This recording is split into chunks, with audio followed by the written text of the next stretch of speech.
气象署强调讲，直到明仔受到方面通过，佮有西南气流的影响，雨会落甲真大哦，都要特别注意饮水的状况。山区雨会真粗，嘛爱设立防山溪水重起来。这两天南部山区的雨量预估拢恐惊是会造成灾害的指数，会落超级大水雨。今仔解破新闻，咱就请苏美带大家做伙来关心。是主播，咱头拄则是已经有看到讲有一寡所在因为溪水岔漏造成意外，中南部的山区有先撤离。头拄则中昼的时阵，这高雄台南也已经有发布国家级的警报，提醒大家都要注意雷公雨的情形。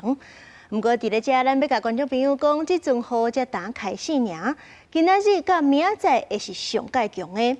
这雨水会遮尔高，主要就是因为西南气流甲黄酸雨的方面，目前拢同时咧影响咱台湾的天气。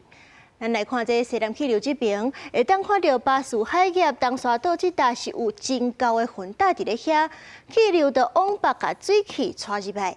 上头先受到影响的就是南部地区。也若是方面这边，因为是有两阵强度差不多的气压，安尼互相提来提去，就搭伫咧咱台湾的天顶，黄酸雨就会继续落袂停。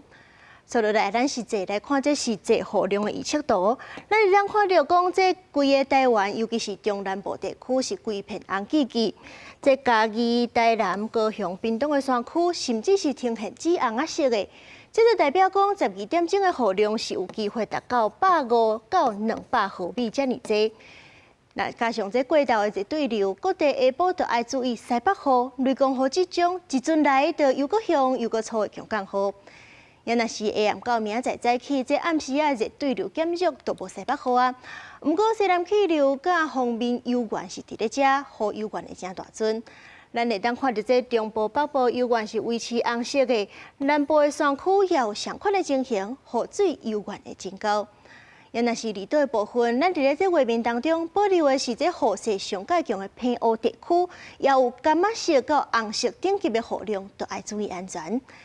根据气象署的雨量预测，对今仔日下晡2点开始算24点钟，这雨量上侪是伫咧这屏东甲高雄的山区，有机会达到200至340毫米。中部以南的平地也有150至200毫米的雨量，都要到明仔暗时，这雨势会较弱小看。所以讲，要提醒咱的观众朋友，出门都要注意安全，溪水岔漏唔通去河边活动，山区土石、甘水松软，若无必要就唔通去山区。以上就是今仔日的解剖新闻，咱甲镜头交转来互主播。